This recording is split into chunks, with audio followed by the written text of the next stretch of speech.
মাছ, মাংস, ডিম ও নিত্য প্রয়োজনীয় মুদি পণ্যের দাম বেড়ে যাওয়ায় চাপে পড়েছেন সীমিত আয়ের মানুষ। শহরের ভিতরের বাজার, রেলগেট, মহিপাল কাঁচাবাজার ও পাঁচগাছিয়া সহ বিভিন্ন বাজার ঘুরে এমন চিত্র দেখা গেছে ফেনীতে। বাজারে বেলে মাছ 220 টাকা থেকে বেড়ে 260 টাকা, রিরা 200 থেকে 250 এবং পাঙাশ 120 থেকে বেড়ে 200 টাকা কেজি দরে বিক্রি হচ্ছে।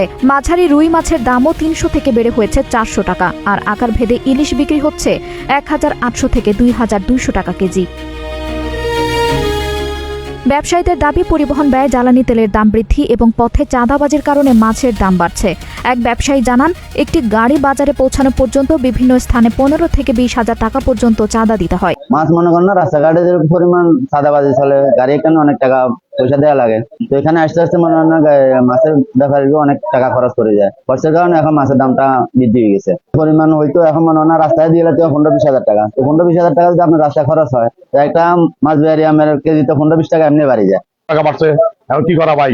তেলের দাম বাড়তে, গ্যাস নাই, গাড়ি আইতে পারে না, একটা লাগিয়ে এখানে তো 10 টাকা 20 টাকা বাড়তি। কি করবো এখন? আমরা তো বিক্রি করা লাগবো, কি করা? 220 টাকা করে 250 টাকা, এখন আমরা বেশি কি করবো? আমরা প্রতি কেজি 10 টাকা করে লাভ করি। 10 টাকা গাড়ি ভাড়া আছে, কষ্ট আছে, সবকিছুতে কষ্ট আছে, লেবার কষ্ট আছে, নিজেকে টাকা আছে, কারেন্ট বিল আছে, সবকিছু বাড়তি। এখন কি করা? সবকিছু বাড়তি ভাইয়া। মাছের পাশাপাশি বেড়েছে মাংস ও ডিমের দাম। 140 টাকার ব্রয়লার মুরগি এখন 180 টাকা কেজি। সোনালী ও কক মুরগির দামও বেড়েছে 30 থেকে 40 টাকা। ডিমের দাম 9 থেকে 10 টাকা থেকে বেড়ে হয়েছে 12 টাকায়। তবে কিছু সবজির দামে স্বস্তি ফিরেছে। কাঁচামরিচ 50, মালফা 20, ছড়া 40 এবং বরবটি 60 টাকা কেজি দরে বিক্রি হচ্ছে। অন্যদিকে চিনি, চাল, আটা, তেল, লবণ ও ডালের মতো মুদি পণ্যের দামও বেড়েছে।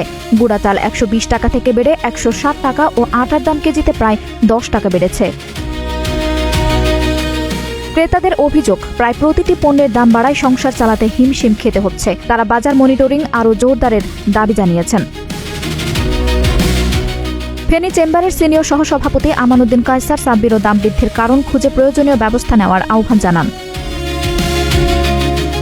ফেনীর অতিরিক্ত জেলা ম্যাজিস্ট্রেট ফাতেমা সুলতানা জানিয়েছেন, বাজার মনিটরিং জোরদার করা হয়েছে। ক্রেতাদের প্রত্যাশা, অযৌক্তিকভাবে দাম বাড়লে দ্রুত ব্যবস্থা নেবে প্রশাসন।